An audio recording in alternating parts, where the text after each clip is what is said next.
গল্পের শুরুতেই দেখা যাবে ছোট ঠাম্মি ডাক্তার নিয়ে এসেছে। এরপর ডাক্তারকে বলছে আপনি তাড়াতাড়ি চেক আপ করুন। এরপর কাসাই বলছে হ্যাঁ রে ঝাঁপি, ভালোই হলো ডক্টর এনেছে। এরপর ঝাঁপি বলছে আমি তো ভেবেছিলাম ডক্টর না আনলেই হতো। এরপর ছোট ঠাম্মি বলছে তোমার আর কোনো কথা শুনবো না, যাও গিয়ে শুয়ে পড়ো। এরপর ঝাঁপি গিয়ে শুয়ে পড়ে। এরপর ডক্টর চেক আপ করতে থাকে। এইদিকে ছোট ঠাম্মি মনে মনে হাসতে থাকে আর বলতে থাকে ভালোই চাল দিয়েছি। এদিকে তো চিন্তিত হয়ে দাঁড়িয়ে আছে দীপ। ওইদিকে ঝাঁপিও ভীষণ চিন্তা করছে, মনে মনে বলতে থাকে আমি কি সত্যি প্রেগনেন্ট? তাহলে ডাক্তারবাবু কি সত্যি আজকে বলবে যে আমি প্রেগনেন্ট? ওইদিকে দেখা যাবে ডাক্তার চেক আপ করছে। এদিকে কাসাই বলছে কি হলো ডাক্তারবাবু, কি বুঝছেন? এদিকে দেখা যাবে ডক্টর বলছে আমাকে চেক আপ তো করতে দিন। এরপর ডক্টরবাবু চেক আপ করতে গিয়ে তো অবাক হয়ে যায়। এরপর ডক্টর এমন অবাক হওয়া দেখে দীপ বলছে কি হয়েছে, আপনি এভাবে চমকে গেলেন কেন?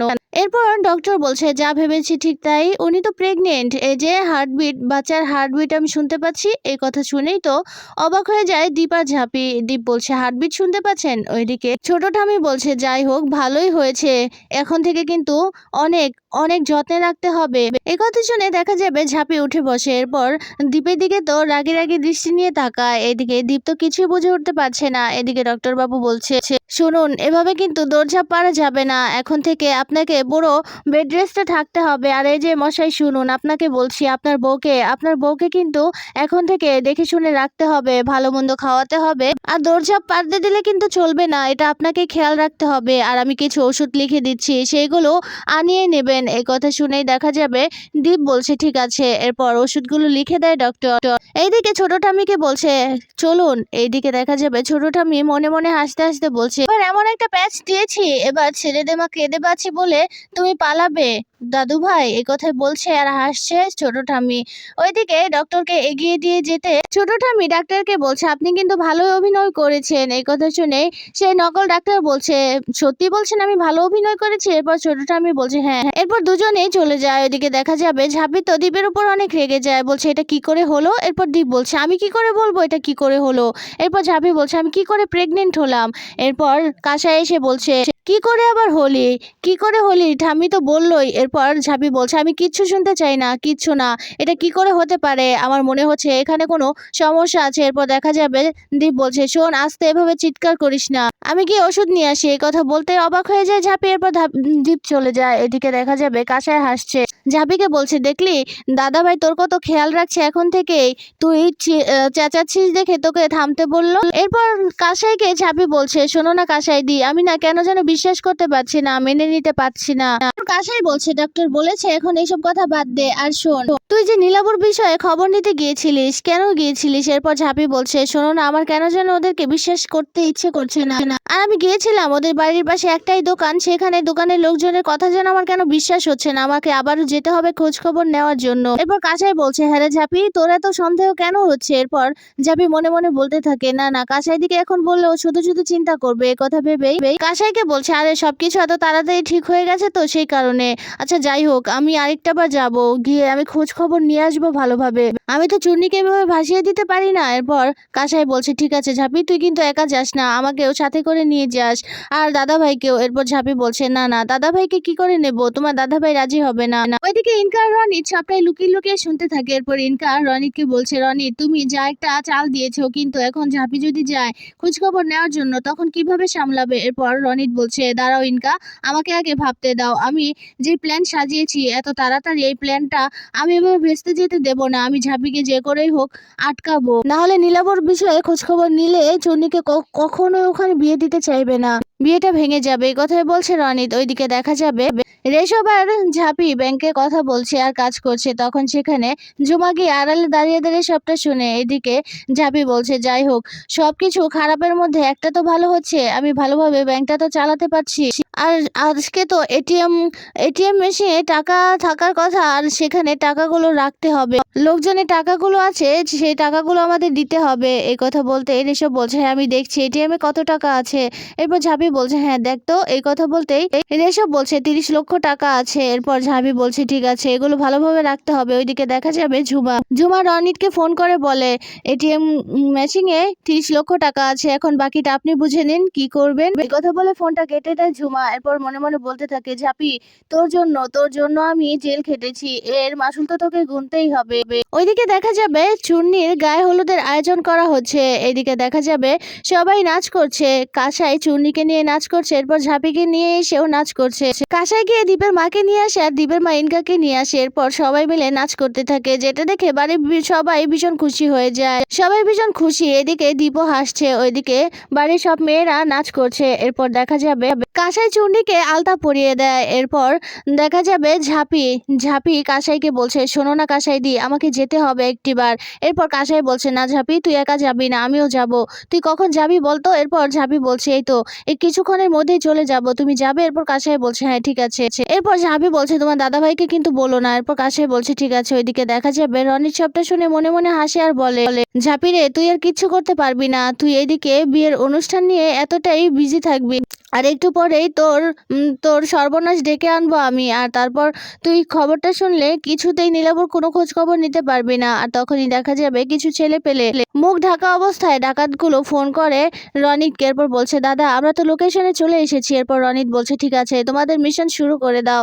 একথা বলতেই ফোনটা রেখে দেয়। এরপর সেই গুন্ডাগুলো বন্দুক বের করে সিসিটিভি ফুটেজগুলো ব্লাস্ট করে দেয়। এরপর ঝাঁপির ব্যাংকের ভেতর ঢুকে যায়।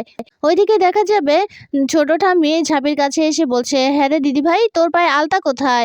এভাবে শাড়ি টাড়ি পরে আছিস, আলতা না পরলে হয়? এরপর দেখা যাবে দীপের মা এসে বলছে, কি হয়েছে পিসিমণি, ওকে আলতা পরতে হবে? কেন আলতা পরতে হবে? কিছু পরতে হবে না। আর ওকে নিয়ে এত বাড়াবাড়ি কেন করছেন? এরপর ছোট ঠাম্মি বলছে, শোনো বৌমা, তুমি এসব নিয়ে কথা বলবে না, যেটা বোঝো না সেটা নিয়ে কথা বলবে না, ওর পা খালি। ওইদিকে দেখা যাবে দীপের মা রাগ করে চলে যায়। এরপর ইনকা এসে দীপের মাকে বলছে, ও আন্টি কি হচ্ছে বলুন তো? ঝাঁপি কি সত্যি সত্যি প্রেগনেন্ট? কি করে হলো বলুন তো? এরপর দীপের মা রেগে যায় ইনকার উপর। ওইদিকে দেখা যাবে ছোট ঠাম্মি দীপকে ডেকে আনে, বলছে, ও দাদু ভাই দেখো না, তোমার বোর পাটা খালি, ওকে আলতা পরিয়ে দাও। এরপর দীপ তো অবাক হয়ে যায়, বলছে, না না একদম না, আমি পারবো না। একথা শুনে দীপের মা ভীষণ খুশি হয়। এরপর মনে মনে বলতে থাকে, ঠিক হয়েছে, মুখের উপর না করে দিয়েছে। ওইদিকে দেখা যাবে ছোট ঠাম্মি তো ভীষণ রাগারাগি করতে থাকে, বলছে, ও দামোদর শোন, আমার টিকিটের ব্যবস্থা কর, আমি চলে যাব। আবার কথার যেখানে দাম নেই সেখানে আমি থাকবো না। এরপর দীপ বলছে, কি বললে, তুমি চলে যাবে? এরপর ছোট ঠাম্মি বলছে, হ্যাঁ, আমার কথা যেখানে না মানা হয় সেখানে আমি থেকে কি করব? সামান্য আলতাই তো পরাতে চেয়েছিলাম, বলেছিলাম যে আলতা পরিয়ে দাও, কিন্তু দিলে না, আমি চলে যাবো। এরপর দীপ বলছে, তুমি বারবার আমাকে ভয় কেন দেখাও? যাবে না, আমি পরিয়ে দিচ্ছি। এদিকে দেখা যাবে ঝাঁপি বলছে, কি হচ্ছে ছোট ঠাম্মি, কি করতে চাইছে আমি কিছুই বুঝতে পারছি না। এদিকে দীপ বলছে, আচ্ছা ছোট ঠাম্মি, আলতা পরিয়ে দিলে তোমার সব ঠিক হয়ে যাবে তো? তুমি আর চলে যেতে চাইবে না? এরপর ঠাম্মি বলছে, না। এরপর দীপ বলছে, ঠিক আছে আমি রাজি। এদিকে দেখা যাবে অবাক হয়ে যায় ঝাঁপি। ওইদিকে দীপের মা আর ইনকাও তো এই কথা শুনে অবাক হয়ে রাগে তাকিয়ে আছে। এদিকে ছোট ঠাম্মি আর ঠাম্মি দুজনে মিলে হাসছে। ওইদিকে ইনকা দীপের মাকে বলছে, আন্টি এসব কিন্তু আর সহ্য করা যাচ্ছে না, আমি এইসব আর সহ্য করতে পারছি না। এরপর দীপের মা রেগে গিয়ে বলছে, শোনো, কানের কাছে এমন প্যান প্যান না করে কিছু করতে পারলে করো, এভাবে এসে প্যান প্যান করো না। ওইদিকে দেখা যাবে কাসায়ের চুনি তো ভীষণ খুশি। ওইদিকে চেয়ারে বসিয়ে দেয় ঝাঁপিকে। এরপর দীপ আলতা নিয়ে এসে আলতা পরাতে থাকে ঝাঁপির পায়ে, যেটা দেখে ভীষণ খুশি হয় সবাই। এরপর ঠাম্মি ছোট ঠাম্মিকে বলছে, যা একটা প্যাচ মেরেছিস না? এরপর ছোট ঠাম্মি বলছে, হ্যাঁ, এবার শুধু দেখবি ওদের ভালোবাসা, ওরা কি করে দুজন আলাদা হয় আমিও দেখে নেব। ওইদিকে দেখা যাবে রনিত সবটা দেখতে থাকে। এরপর মনে মনে হাসতে থাকে। ওইদিকে দেখা যাবে দীপের বাবা এসব কিছু দেখে ভীষণ খুশি হয়ে যায়। এরপর ঠাম্মি বলছে, ওরে দামোদর, দেখছিস ওদের দুজনকে কত সুন্দর মানিয়েছে, কত সুন্দর লাগছে, কিন্তু ও দুজন বোঝে না। এরপর দামোদর বলছে, হ্যাঁ মা, এবার ভালোই ভালোই ওরা আবার মিলমিশ হয়ে গেলেই ভালো। ওইদিকে রনিত হেসে হেসে বলছে, ঝাঁপিরে তুই এদিকে আনন্দ কর, তুই চূর্ণির বিয়ের আনন্দ করবি আর ওইদিকে তোর কপাল পুড়বে। ওইদিকে দেখা যাবে সেই গুন্ডাগুলো এটিএম মেশিনটা বের করে নেয় দোকান থেকে। এরপর দেখা যাবে রনিতকে ফোন করে। রনিত ফোনটা রিসিভ করে এক পাশে চলে যায়। এরপর বলছে, দাদা আমরা এটিএম মেশিনটা ব্যাংক থেকে বের করে ফেলেছি, এখন কি করব? এরপর রনিত বলছে, ওটা নিয়ে তোরা চলে যা, কেউ যেন ঘুণাক্ষরে টের না পায় কোথায় নিয়ে যাচ্ছিস। এরপর ফোনটা রেখে দেয়। এরপর মেশিনটা নিয়ে চলে যায়। ওইদিকে দেখা যাবে আলতা পরানো শেষ হয়ে গেলে দীপ বলছে, হয়ে গেছে আলতা পরানো। এরপর চলে যাবে, তখনই দীপকে আটকায় ঝাঁপি। এরপর দীপকে পায়ে হাত দিয়ে প্রণাম করে। এরপর দীপ তো অবাক হয়ে যায়, বলছে, আবার প্রণাম করলি কেন? এরপর ঝাঁপি বলছে, তুমি আমাকে বউ হিসেবে নাই মানো, তুমি তো আমার গুরুজন, তাই তুমি আমার পায়ে হাত দিয়েছো, আমার পাপ হবে, তাই আমি তোমাকে প্রণাম করলাম, এটা তোমার প্রাপ্য। এদিকে এসব কিছু দেখে চুন্নি আর কাশেম ভীষণ হাসাহাসি করছে, বলছে দেখলি তো দুজনের মধ্যে কত ভালোবাসা, অথচ কত মান অভিমান। এ কথা বলে হাসতে থাকে।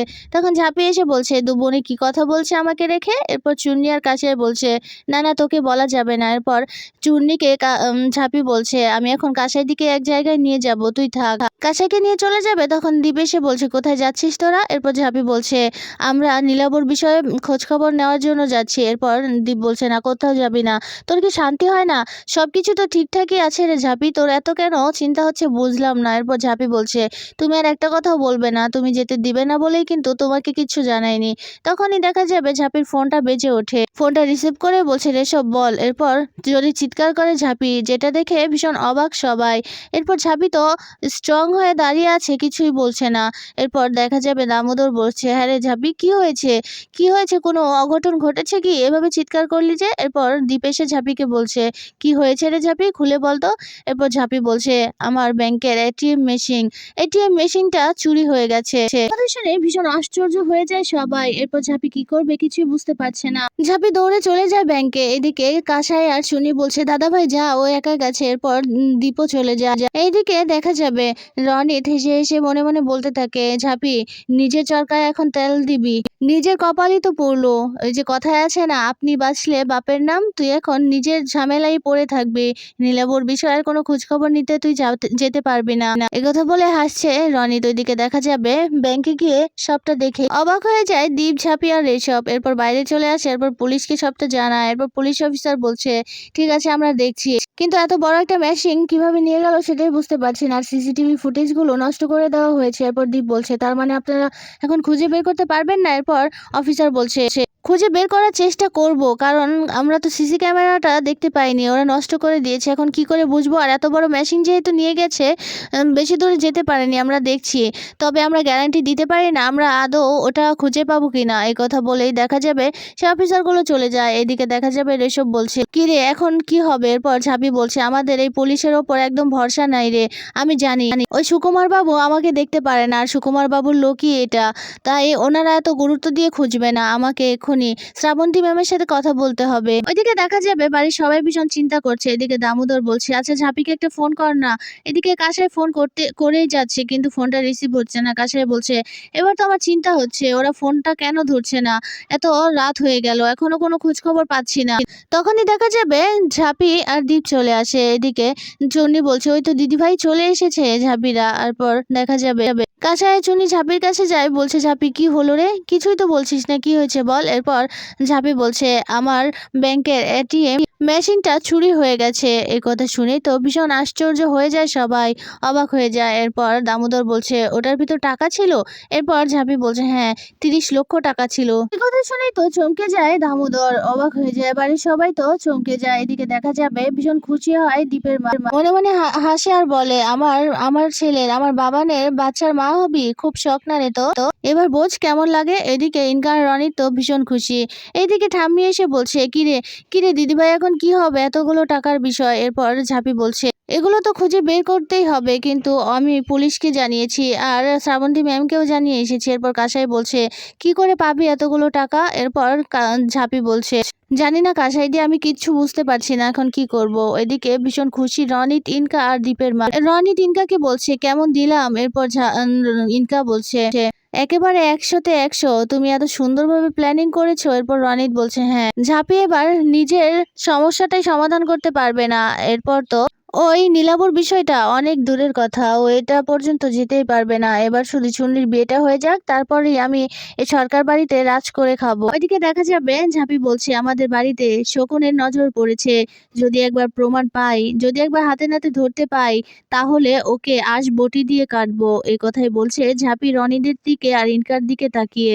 ওইদিকে দেখা যাবে ব্যাংকে টাকার জন্য সব লোকজনগুলো একেবারে মরিয়া হয়ে উঠেছে। ওইদিকে দেখা যাবে রেশব বলছে, আমি তো সব টাকাগুলো ওই এটিএম মেশিনে ঢুকিয়ে দিয়েছি। এখন ওই টাকাগুলো কোথায় পাবো বলতো? মেশিন হয়তো চুরি হয়ে গেছে। এরপর ঝাঁপি বলছে, এখন আমি কি করব? এতগুলো টাকার বিষয় কি করব আমি? ওইদিকে রনিত হেসে হেসে বলছে, এদিকে চুনির বিয়ে হয়ে যাবে আর ঝাঁপি কিচ্ছু করতে পারবে না। এরপর থেকে এই বাড়িতে আমি রাজ করব। ওইদিকে দেখা যাবে দীপ কিছু টাকা নিয়ে ঝাঁপির কাছে যায়। এরপর বলছে, তুই এগুলো দিয়ে এখন সামাল দে। দীপের এমন কাণ্ড দেখে তো অবাক হয়ে যায় ঝাঁপি। এরপর দীপকে ঝাঁপি ধন্যবাদ জানায়। ঝাঁপি এদিকে চিন্তা করছে। এরপর দীপ ঝাঁপিকে বলছে, একটু আস্তে, তুই এভাবে চিন্তা করিস না, এভাবে ছুটোছুটি করিস না, সমস্যা হতে পারে। এরপর ঝাঁপি অবাক হয়ে যায়, দীপকে বলছে, আচ্ছা তুমিও কি বিশ্বাস করো যে আমি প্রেগনেন্ট? এই কথা শুনে অবাক হয়ে ঝাঁপির দিকে তাকিয়ে আছে দীপ।